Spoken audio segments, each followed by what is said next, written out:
This is the map of Latvia.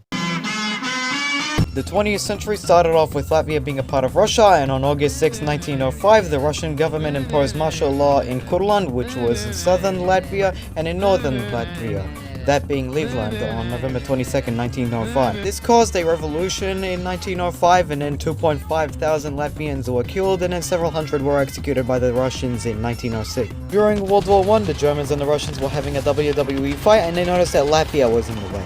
So the only option that Germany had was to cross to the territory, and then they could all start throwing fists at each other. And do you want to know who made everything worse? It was the Bolsheviks who took over and turned Russia into the Soviet Union. What, you don't get the reference? Okay, this is Uzi's railgun from Murder Drone. The reason why it looks different compared to the one that the UK had in the Cyprus episode is because it just didn't look wide enough or whatever, or long enough, I don't know, and it looked too square-shaped, and for some reason I forgot to include the trigger of the railgun. Oh, and the color of the railgun that the Soviet Union has in this picture is a lot darker to match with the color of the original railgun that Uzi had in the Murder Drone series. But anyways, I'm getting too off topic, if you can say too off topic, and if that's grammatically correct. On November 18th, 1918, Latvia finally gained its independence from the Soviet Union, but had to deal with the Soviets in the Latvian War of Independence. Thankfully, it had the UK, Finland, and its other Baltic neighbors like Lithuania and Estonia for backup. You do realize that you're screwing with the wrong people, right? Oh my god, sugar me Tim.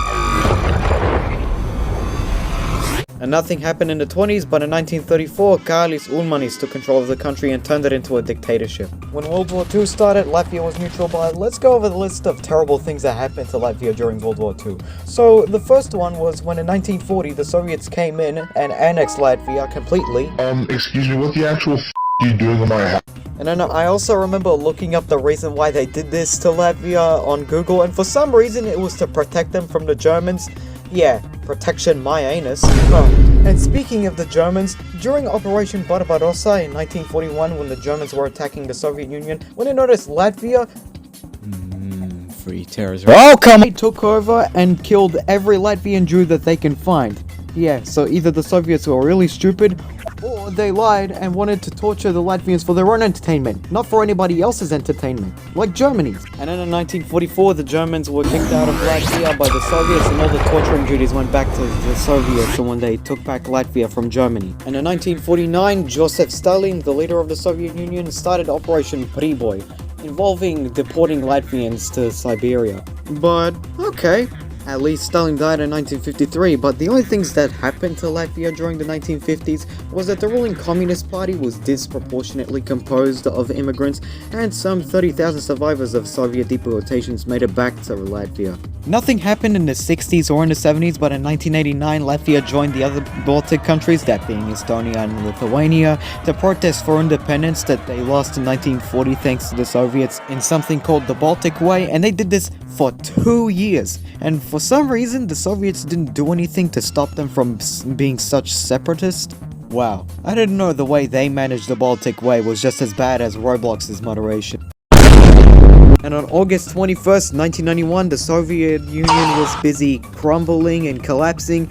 Meanwhile, the Latvians finally gained their independence back after 51 years of the horrid communist days. In 1998, there were the Riga bombings, involving a series of bombings that took place in Riga, the capital city of Latvia, and for some reason, according to Google in this screenshot that I took, it says over here that it's got something to do with these fascist groups mentioned here.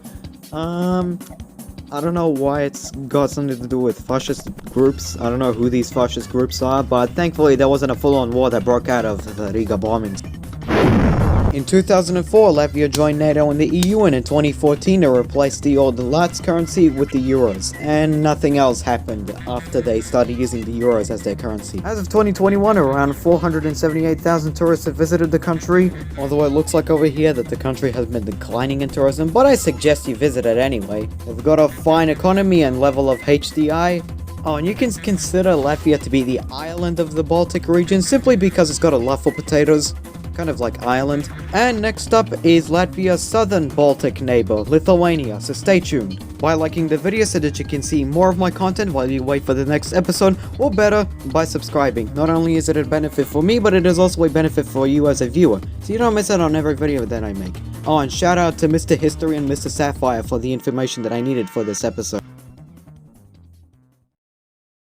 Seriously, why didn't I credit Mr. History for the information that I needed for all the other history videos? I'm a thief! And what else am I supposed to do next? Make an apology video and pull out the ukulele and sing about Toxic Gossip Train? For being such a content thief and not crediting any YouTubers for the information that they provided for my history videos? But anyways, do widzenia.